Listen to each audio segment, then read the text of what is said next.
¿Qué puede hacer un hombre cuando cree haber cerrado una historia y descubre que la historia sigue creciendo delante de sus ojos? Caifás pensó que había protegido el templo, la nación y su propia posición al entregar a Jesús. Pero después de la cruz, no vino el silencio. Vino lo imposible, el movimiento siguió vivo, se multiplicó y empezó a ocupar el mismo espacio que él creía haber controlado. Caifás permaneció como sumo sacerdote al menos varios años después de la crucifixión, según el relato fuente. Eso significa que no desapareció del escenario cuando Jesús murió. Siguió allí, año tras año, teniendo que mirar cómo los seguidores del Galileo condenado no se apagaban. Al contrario, crecían. Y cada nuevo creyente era una negación viviente de la lógica que había guiado su decisión. Si había actuado para sofocar un peligro, el peligro no se había ido. Había cobrado más fuerza. Ese es el centro del conflicto. Caifás no enfrenta solo una disputa religiosa. Enfrenta una realidad que desarma el tipo de poder que él representaba.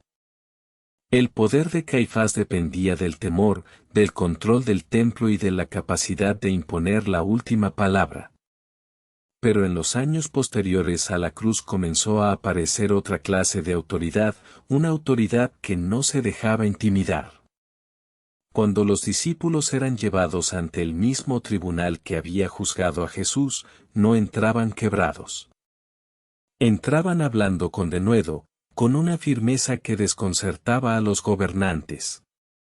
Para un hombre acostumbrado a gobernar mediante el miedo, encontrarse con personas que no tenían miedo era profundamente perturbador. El libro de los Hechos deja ver ese cambio con claridad. Lo que primero parecía una molestia menor se convirtió en un desafío abierto. Pedro y Juan sanan a un paralítico de nacimiento, un hombre conocido por todos, y la señal ocurre en público, a la vista de Jerusalén. No era un rumor. No era una historia privada. Era una evidencia visible en el corazón del territorio que Caifás administraba.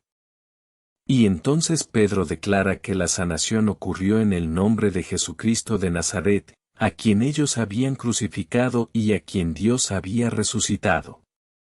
El mensaje era directo: ustedes no cerraron la historia, Dios la reabrió. Caifás y los que estaban con él no podían negar lo que veían. Ese detalle es decisivo. No estaban discutiendo una idea abstracta, sino un hombre curado de pie frente a ellos. El problema no era la falta de pruebas, sino la imposibilidad de absorberlas sin derrumbar su posición. La misma autoridad que había condenado a Jesús ahora quedaba expuesta por unos pescadores galileos que hablaban con una autoridad que ellos no podían refutar. El tribunal podía amenazar, interrogar y prohibir, pero ya no podía convencer. Y cuando la intimidación deja de producir obediencia, el poder empieza a vacilar. Eso es lo que vuelve tan incómoda la historia de Caifás. Él no fue un malvado de caricatura. Fue un hombre pragmático, calculador, perfectamente adaptado a un sistema político y religioso donde sobrevivía quien mantenía el orden. Pero después de la cruz, ese sistema empezó a fallar delante de él. Cada arresto terminaba con más predicación. Cada amenaza terminaba con más valentía. Cada intento de silenciar el nombre de Jesús hacía que ese nombre se oyera con más fuerza. Y aquí está la pregunta que queda flotando desde el comienzo: ¿cómo pudo un hombre con tanto poder quedarse atrapado en una historia que seguía creciendo después de haber ejecutado a Jesús? La respuesta empieza a dibujarse en estos primeros años. Caifás seguía en su cargo, sí, pero ya no gobernaba el curso de los acontecimientos. Estaba viendo, casi sin poder evitarlo, que algo mayor que su autoridad había comenzado a extenderse en Jerusalén. CPA-Done. Caifás no cayó de inmediato después de la crucifixión. Durante varios años siguió en el centro mismo de ese sistema que había ayudado a sostener, y eso es parte de lo que vuelve tan inquietante su historia. No estamos hablando de un hombre vencido en una sola noche, sino de un dirigente que siguió ocupando el cargo mientras la realidad a su alrededor cambiaba de forma irreversible. En la lógica de Roma, el sumo sacerdote no era solamente una figura religiosa. Era también un administrador de estabilidad. Bajo la Torá, el sumo sacerdocio tenía un peso sagrado y hereditario. Bajo el dominio romano, se convirtió en una pieza política que podía ser concedida, retenida o retirada según conveniencia. Caifás entendía ese mundo mejor que nadie. Según la tradición, fue nombrado aproximadamente en el año 18 por Valerio Grato, y su permanencia durante tanto tiempo indica habilidad, alianzas sólidas y una capacidad notable para mantener el equilibrio entre Roma, la aristocracia del templo y una población judía constantemente al borde de la tensión. Pero esa misma habilidad tenía un costo. Caifás no gobernaba solo sobre rituales, gobernaba sobre intereses concretos. La familia de Anás, de la que formaba parte por matrimonio, estaba ligada a la riqueza y al peso económico del templo. El comercio de animales, el cambio de moneda, el flujo de peregrinos, todo eso hacía del templo mucho más que un centro de culto. Era también un sistema de poder y de ingresos. Por eso la acción de Jesús en el templo no fue un gesto simbólico aislado. Cuando volcó las mesas, tocó directamente una red de autoridad, dinero y prestigio. Caifás no vio solamente una disputa teológica. Vio una amenaza a la estructura entera que daba forma a su mundo. Aún así, el problema más profundo no fue económico. Fue espiritual y narrativo. Caifás creyó que podía cerrar la historia con una sentencia. Pensó que, al eliminar a Jesús, preservaría la nación, la paz y su propio orden. Pero el libro de Hechos muestra exactamente lo contrario. Los discípulos no desaparecieron. Se multiplicaron. Y lo más desestabilizador para Caifás fue que esos hombres no actuaban con miedo. Pedro y Juan, enfrentados al mismo consejo que había juzgado a Jesús, hablaron con una seguridad que el tribunal no podía quebrar. No eran líderes formados en las escuelas de la élite. Eran hombres comunes, pero hablaban como quienes habían estado en presencia de algo mayor que el poder del templo. Eso se repite en Hechos 5. El sumo sacerdote y los saduceos arrestan a los apóstoles por celos, y el resultado es humillante, una liberación inexplicable, un regreso inmediato al templo y una predicación todavía más abierta. La cárcel no los contiene. La amenaza no los frena. El azote no los silencia.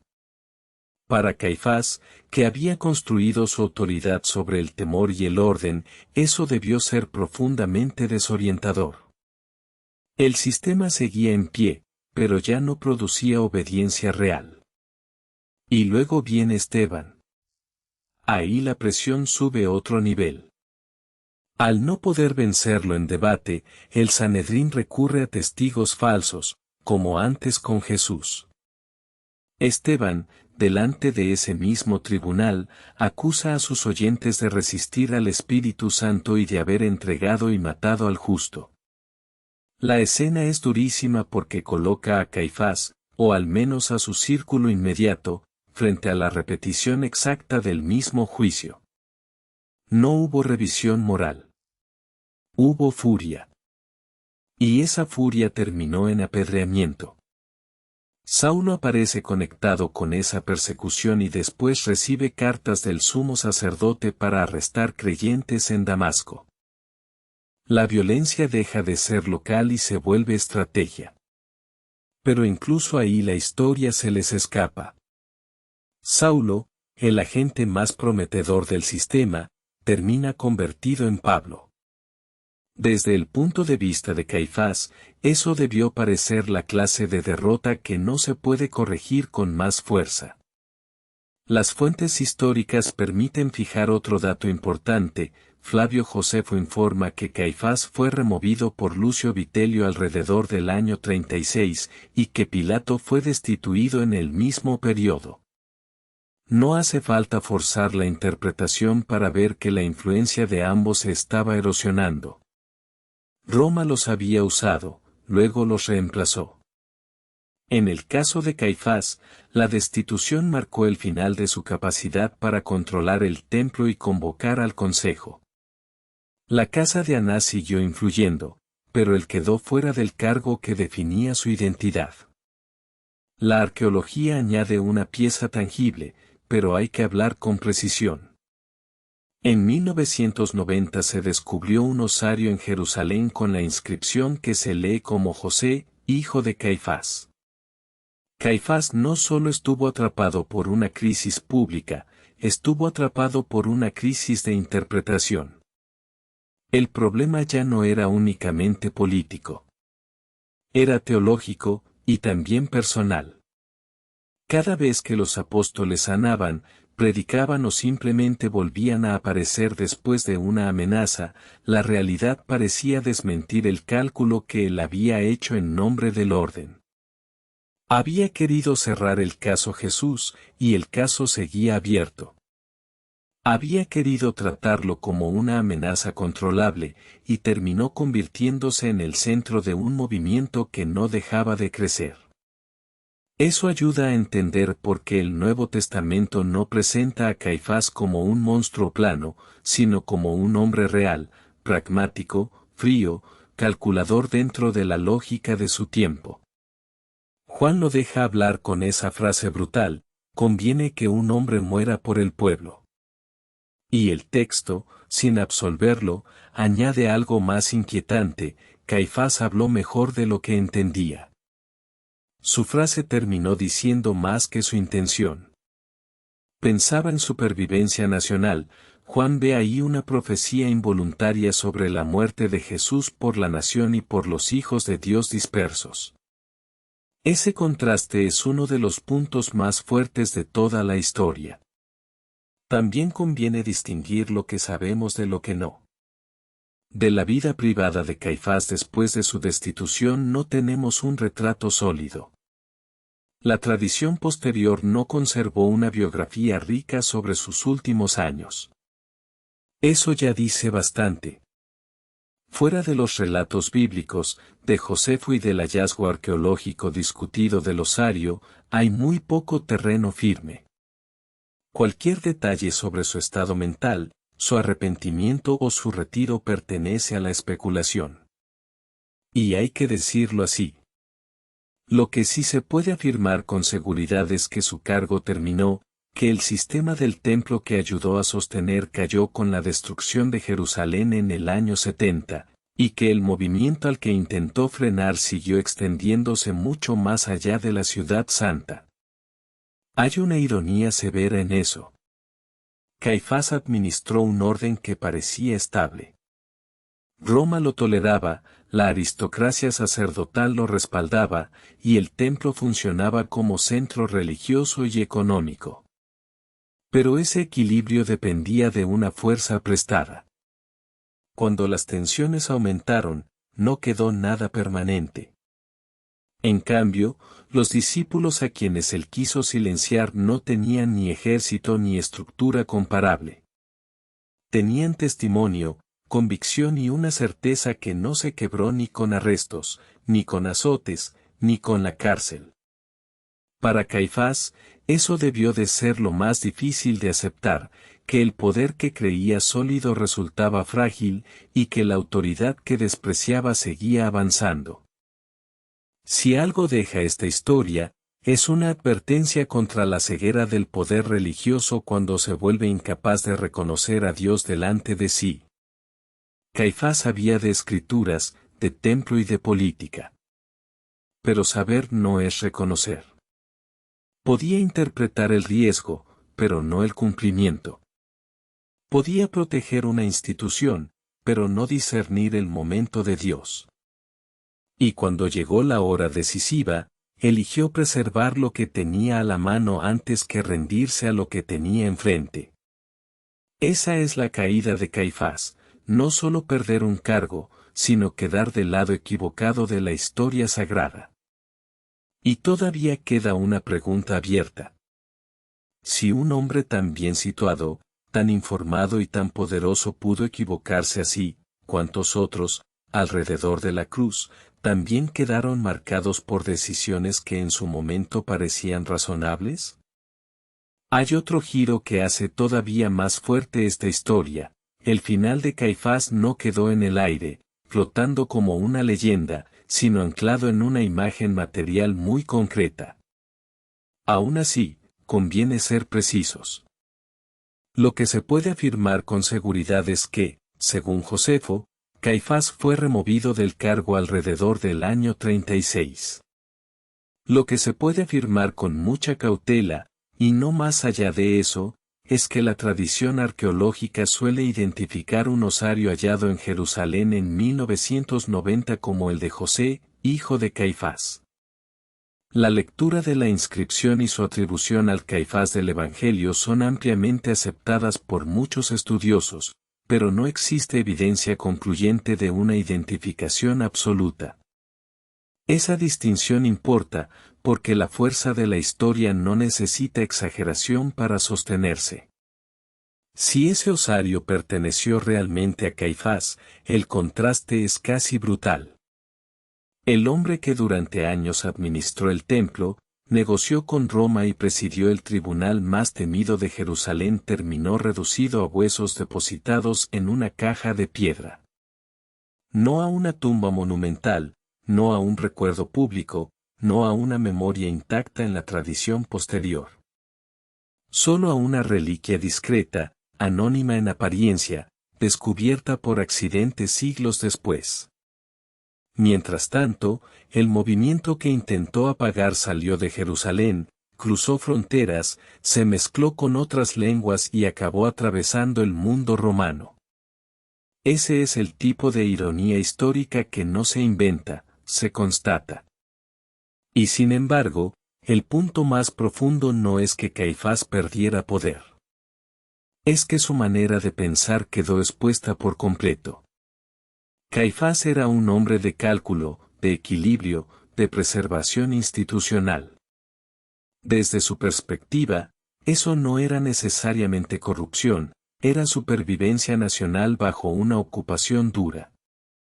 Pero el problema de fondo era que su lectura de la realidad se detenía donde empezaba la obra de Dios. Podía medir el riesgo político, no podía reconocer el cumplimiento de las Escrituras. Podía conservar el sistema, no podía percibir que el sistema había llegado a su límite. Por eso la frase de Juan pesa tanto, aquel cálculo frío de que convenía que un hombre muriera por el pueblo terminó siendo, sin que él lo supiera, una declaración sobre la cruz. Después de su destitución, la tradición posterior dice muy poco. Y esa pobreza de datos también habla. No tenemos una biografía espiritual de Caifás después de perder el cargo. No tenemos una confesión, ni una retractación, ni una conversión documentada. Cualquier intento de llenar ese vacío con seguridad sería ir más allá de la evidencia. Lo único honesto es admitir el límite. Después de su caída política, Caifás desaparece casi por completo del registro confiable.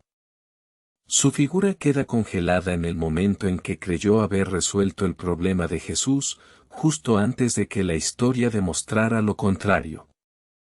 Aún así, su caso deja una lección que sigue viva.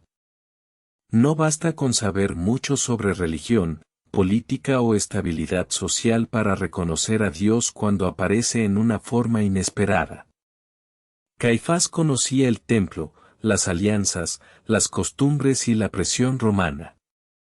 Lo que no reconoció fue la presencia de Dios delante de él. Y esa ceguera no es solo la de un sumo sacerdote antiguo, es una posibilidad humana permanente. Cuando una persona o una institución se aferra tanto a conservar lo que tiene, puede terminar rechazando precisamente aquello que vino a salvarla. Por eso la historia de Caifás no termina con su muerte ni con su osario. Termina, en realidad, con una pregunta abierta: cuando el poder humano parece sólido, ¿cómo distinguimos entre lo que simplemente se sostiene por un tiempo y lo que de verdad permanece? La cruz respondió esa pregunta de una manera que Caifás no quiso aceptar, pero la historia sí confirmó. Ahora bien, incluso ese último giro arqueológico no resuelve todo. Si el osario hallado en 1990 pertenece realmente a Caifás, lo que nos ofrece no es un final legendario, sino algo más sobrio y más duro, el rastro físico de un hombre que ya no gobierna nada. Y si la identificación no fuera absolutamente segura, el valor histórico no desaparece, simplemente tenemos que decirlo con honestidad. Lo seguro es la inscripción, la cueva, el contexto funerario de Jerusalén del siglo I y el hecho de que muchos especialistas ven allí una correspondencia muy fuerte con el Caifás de los Evangelios. Lo discutido es la certeza total de la identificación. Esa diferencia importa, porque la historia seria no necesita exagerar para ser impresionante.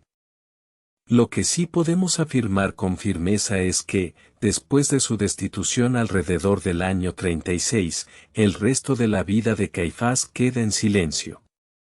La tradición posterior aporta muy poco. No tenemos un retrato íntimo de sus últimos años, no tenemos una confesión, no tenemos una gran rehabilitación pública. Y ese vacío también dice algo. A veces la historia de un hombre termina no con un discurso, sino con la desaparición de su nombre entre los márgenes de los cronistas. Caifás pasó de ser una de las piezas más delicadas del equilibrio entre Roma, el templo y la aristocracia sacerdotal a quedar reducido a una referencia secundaria, útil solo porque estaba junto a la cruz. Mientras tanto, el movimiento que intentó sofocar siguió avanzando con una obstinación que él no pudo prever. Jerusalén no fue el final. Ni siquiera fue el centro permanente. Lo que comenzó en patios del templo, bajo la presión de arrestos y amenazas, se extendió por Judea, Samaria y más allá. Y eso hace que la figura de Caifás sea tan inquietante. No se trata de un tirano derrotado por una rebelión militar, sino de un administrador prudente, un hombre de sistema, que calculó que estaba preservando el orden y terminó quedando del lado equivocado de una obra que no podía detener. Tal vez por eso su historia sigue teniendo filo. Caifás no es solo el villano fácil de una escena religiosa. Es la imagen de una inteligencia al servicio de la conservación, de una piedad mezclada con política, de una institución convencida de que podía contener a Dios dentro de sus propios límites.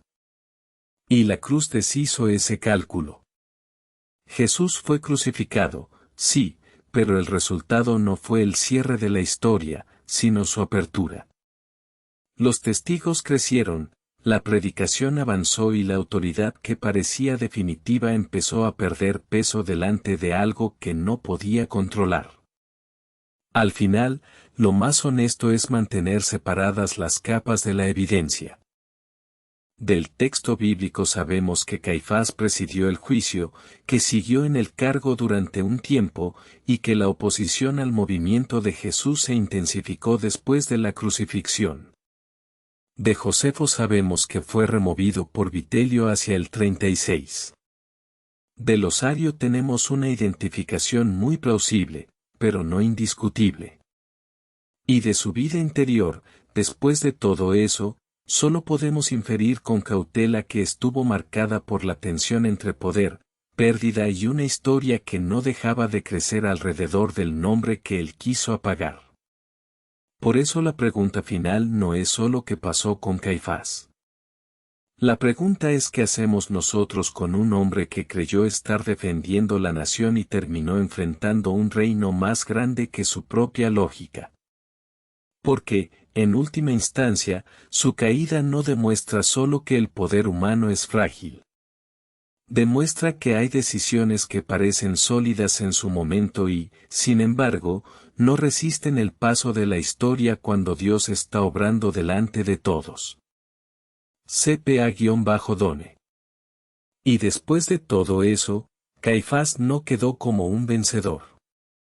Quedó como una figura histórica atrapada entre dos mundos, el del poder que administró con habilidad y el de la realidad que no supo reconocer cuando la tuvo delante. Su caso obliga a mantener una distinción honesta entre lo que sabemos y lo que solo podemos sugerir. Del Nuevo Testamento podemos afirmar que fue sumo sacerdote, que participó en el proceso contra Jesús y que siguió ocupando ese cargo durante un tiempo después de la crucifixión. De Josefo podemos afirmar que fue destituido alrededor del año 36. Y del resto de su vida privada tras la caída, no tenemos datos firmes. La tradición posterior apenas lo ilumina, y cuando lo hace con incertidumbre. Ese límite no debilita la historia, la hace más seria. Porque lo que realmente queda claro no es un detalle biográfico, sino el contraste.